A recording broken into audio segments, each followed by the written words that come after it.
Now, here we have James Baldwin, Bruce Springsteen, and Edward Fields. All the three of them, they were writing about New York, but it appears when we compare their texts that they were actually writing about a different city because their views in the city, at least in some cases, especially when we think of Baldwin and Field, they're very contradictory. But this is not the time now to ask the question who got it right or who got it wrong.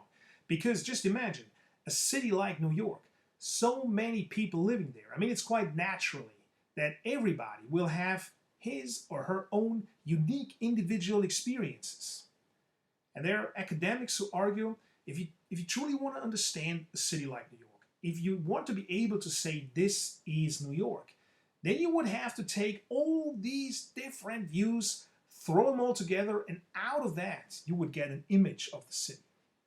But that is a seemingly impossible task, obviously. So instead of asking who's right or who is wrong, let's just finally compare the three of them.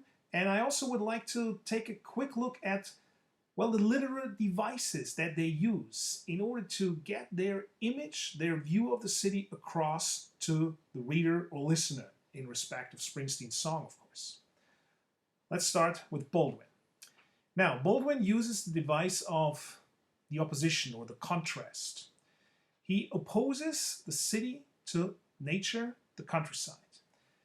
And the city for him, well, the city loses out. Because the city for him is just a very lonely place. People are just a mass, a gray mass. There is no meaningful communication. Social interaction does not take place. In the end, he gets to the point where he says that actually the city will support anti-democratic tendencies because, well, the people in that city, they just don't feel as a community, which of course is the basis for a democracy.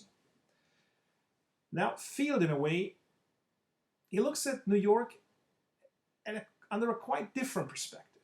For Field, the city, in a way, is paradise. So he uses the image, the metaphor of paradise, to describe, to point out what he thinks about New York. And quite in contrast to Baldwin, he says, no, people in New York, well, we are a community because we respect each other. We tolerate each other. We tolerate and respect that we are all individuals. And he also says that New York is a place of freedom and a place of opportunity. In the middle of it, in a way, is Springsteen. Springsteen shows the dark sides, the loneliness, poverty, crime. And on the other hand, he, in a way, is in the direction of Field by stressing that the city can be, at least for some people, like the narrator, to be a place of opportunity.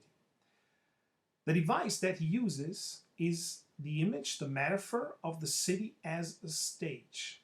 And that I think is a bit interesting here, because Springsteen suggests that walking along the streets that are my stage, people perform, they act. While Field says New Yorkers, they never wear a mask. They always behave and act like they're truly feeling at that moment. So there's a contrast here because the narrator in Springsteen, well, he dresses up. He gets ready for a role to play. What Springsteen stresses in a very specific context here is the fascination. The fascination that a big city like New York has. In the specific context, it is through the eyes of the narrator. But I think that is indeed generally true, that the city has a lasting fascination for us because of the fact that it's so big, because of the fact that we just can't know it all, because in a way it invites us to be discovered, mysteries to be detected, and maybe we even meet the hands that the cops can't beat. I just love that.